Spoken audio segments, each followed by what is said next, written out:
La parole est maintenant à Monsieur Jean-Pierre Vigier. Merci, Monsieur le Président. Ma question s'adresse à Monsieur le ministre de l'Économie, des Finances et de la Relance.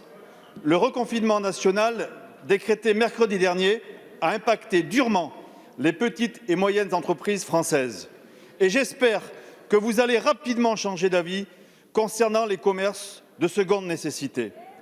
Cette crise nécessite des efforts considérables pour éviter des plans sociaux et des licenciements en cascade.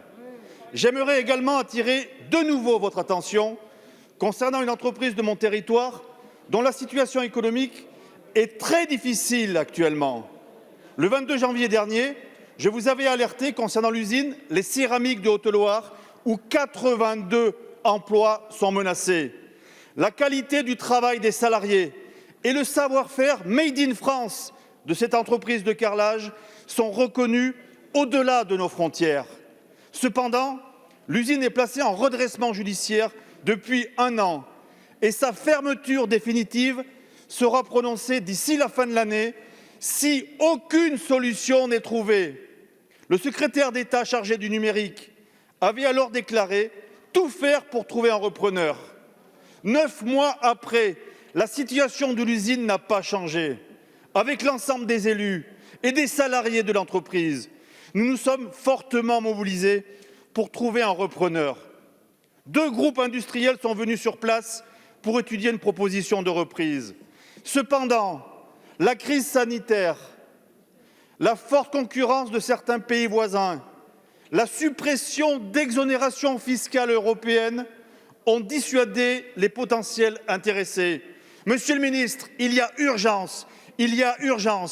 L'État a le devoir de trouver rapidement un repreneur permettant de sauver 82 emplois. Tous les salariés de l'usine vous regardent et attendent votre réponse. Merci, monsieur le député. La parole est à madame Olivia Grégoire, secrétaire d'État chargée de l'économie sociale, solidaire et responsable. Monsieur Vigier, l'urgence, on est en plein dedans, on en a tous conscience. Vous en témoignez aujourd'hui, mais c'est aussi, en même temps, la relance qu'on doit porter, enclencher, et ce sera la meilleure réponse à l'urgence que vous soulignez sur le dossier que vous soulignez et les salariés dont vous rappelez qu'ils sont dans une entreprise qui connaît des difficultés depuis plus d'1 an maintenant, puisqu'elle était en redressement judiciaire. Ce que je veux vous dire avec force, c'est d'abord et avant tout que plutôt que de parler, le plan de relance, on le fait.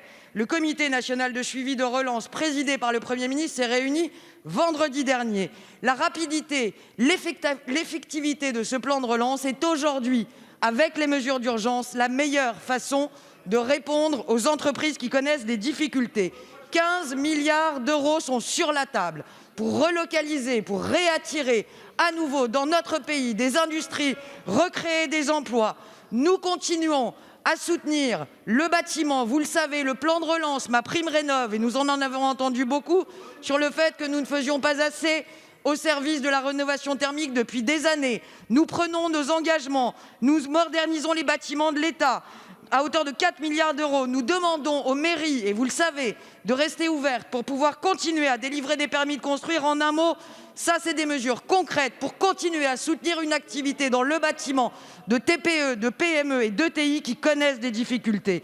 Alors oui, je vais vous le redire, monsieur Vigier, à Bercy, le dossier que vous mentionnez est un dossier qui est regardé de près et nous suivons le dossier pour essayer de trouver une solution. Mais de grâce, entendez aussi que l'urgence et la relance, nous les menons de front. Si nous sortons de l'urgence sans avoir anticipé la relance, alors nous resterons dans l'urgence. On le fait ensemble et sur ce dossier, on va essayer de trouver une réponse à la hauteur de votre mobilisation. Je vous remercie. Merci, madame la ministre.